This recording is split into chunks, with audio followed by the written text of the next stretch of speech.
Kumusta mga ka-hunter? Sa nakaraang kabanata, tinalakay natin ang untold story ng tinaguriang Queen of Plunder. Ngayon, isang panibagong yugto ang magsisimula kung saan makakaharap na ng Hunter Association ang nakakatakot at nakakakilabot na kalaban.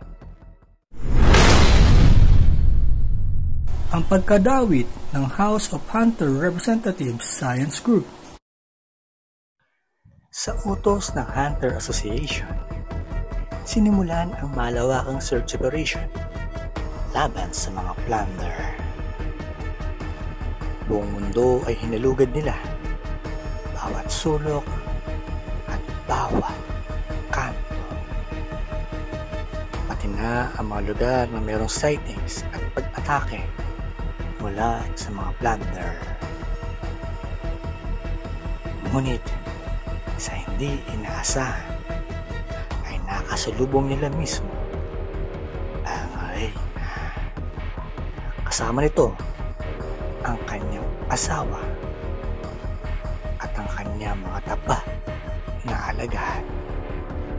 Ngunit sa gitna ng kanilang paghaharap ay walang labanan na naganap,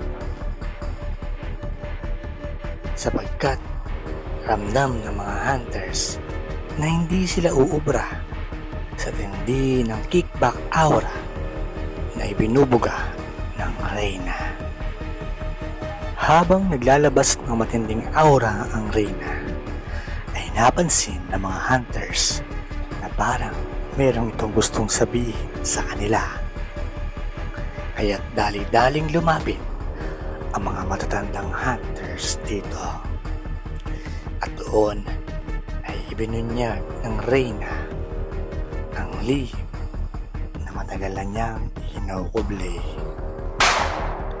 Ayon sa Reyna, sila ay mga normal lamang na tao noon, mga inosente at mga walang kapangyarihan.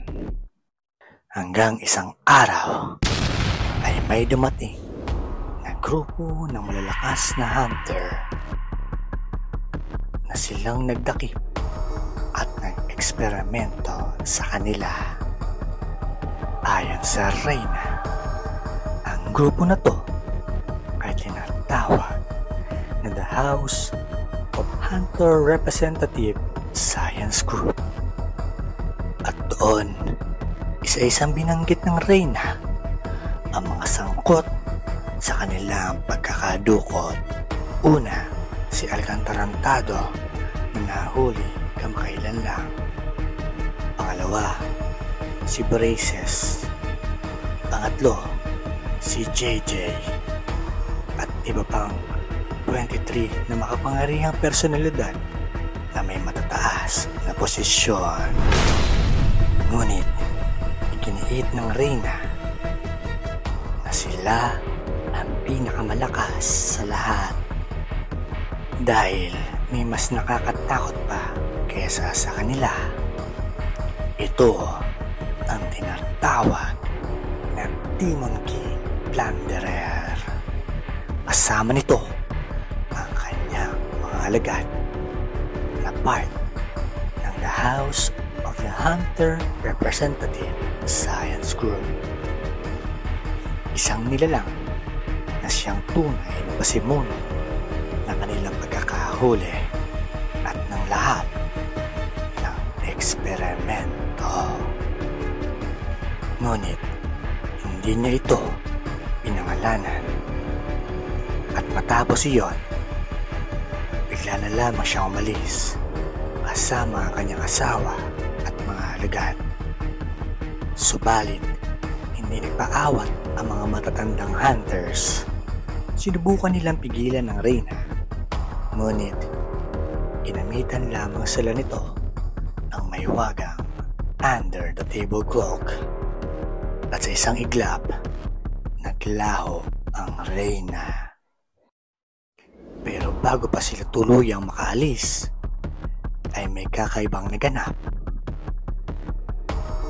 Ang mga matatandang hunter pala ay lihim nang naghahanda. Ginamit nila ang makapangyarihang Sight in Contempt seal. At sa lakas ng kapangyarihang ito ay nahuli nila si Braces na noon pala'y nagtatago sa di kalayuan. Wala siyang magawa ni hindi siya makagalaw sapagkat ang seal ay pinagtulungang buuin ng pinakamalalakas na matatandang hunters. At dito na nagtatapos ang kabanatang ito. Ngunit, ano ang susunod na mangyayari? Sino nga ba ang Demon King Plunderer? At bakit patuloy silang sinusubok ng mas malalim na sekreto ng Underworld? Abangan sa susunod na kabanata. Hanggang sa muli. Please follow me.